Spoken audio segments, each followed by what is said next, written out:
Hey everybody, Jessica Coulter here, CEO and founder of Ace Cookie Tutoring.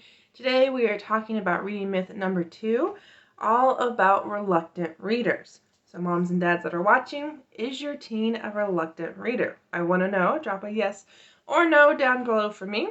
We're talking about this because I've had lots of parents tell me, what do I do to get my child interested in reading? Is it a problem? What do I do?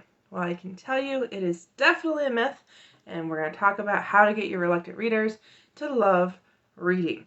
So before we really get going, I want you to know I have a Facebook group called Teaching Teens to Love Learning. If you're not a member, would love to have you in the group. So what can I tell you about reluctant readers? Well, I want to let you know, just because your child is reluctant to read some things doesn't mean he's going to be reluctant to read everything.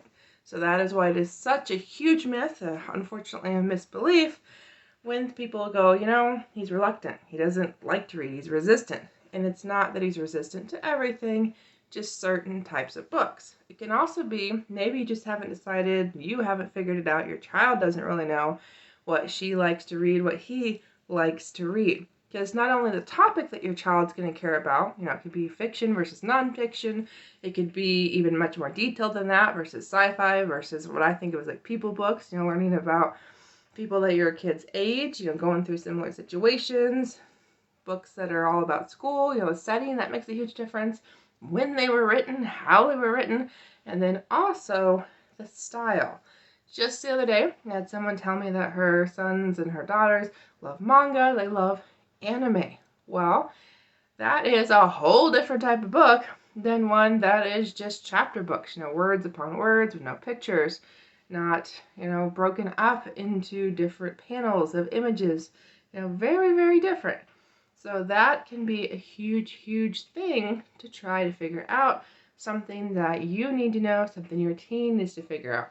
What is it I like to read about, and what style do I want the information presented in? Okay, so I have something else I want to tell you in just a second. Before I do know I'm only live on Facebook today. Usually I'm live on Facebook and YouTube, but I'm getting ready to go on a trip. So all of you on spring break, I hope you're having an awesome time. I'm looking forward to getting to spend some time with family on my own, and or of my own, I should just say. But do know, if you're a subscriber of my YouTube channel, follow my Facebook business page, you'll catch all of my videos live. So what else do I want to say about our second reading myth? I want you to know that reading is pretty awesome, okay? So moms and dads, if you're watching this and you love to read, I'm guaranteeing you that your children probably love to read way, way more than a family who doesn't read as a family. Because I can tell you, for me, I love to read because my mom loves to read, my sister loves to read. I can tell you students that I've worked with, and they tell me, I don't really read, and that means their kids don't generally read. And like I talked about in the previous myth video, that reading helps and hurts your children on the ACT, SAT, all sorts of standardized tests, and pretty much anything related to school and comprehension. When your children need to read something as simple as directions, as complicated as that novel or that textbook for that class. So definitely do know, reluctant reading, it's not the end of the world. Okay, it is more than possible for your children to not like reading what you're asking them to read, what they're being asked to read at school. It's just a matter of figuring out how to get them interested in reading. Maybe again, maybe for the first time. So I would tell you what I told my student that's kind of inspiring this whole series, the whole parent, this whole video series this week. And she didn't know that a lot of the classic books have been turned into graphic novels.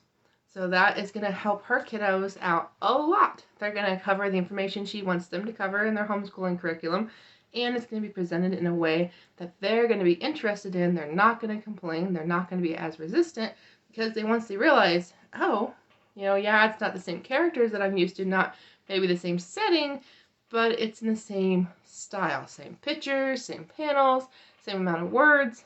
It's going to make a huge difference, and they're going to hopefully realize, this is cool. I want to read the full thing. I want to read the real book, and they'll hopefully make that transition from graphic novels into the other eventually as they get older. Because I can tell you, I don't know of any textbooks at the college level written in graphic novels. So if you guys do, let me know. It'd be cool to know that. Add that to my tool belt so I can tell parents about that in the future. So thank you so much for watching. Have an awesome week. Remember, be a subscriber, be a member of my group, because I can tell you I go live at least 5 times a week, and also in my Facebook group. That's where all the updates are happening, all the upcoming events. So if you're not a member of my group, click the link in the description, answer a couple questions, and you'll be in. Have an awesome day. See you for tomorrow's myth video.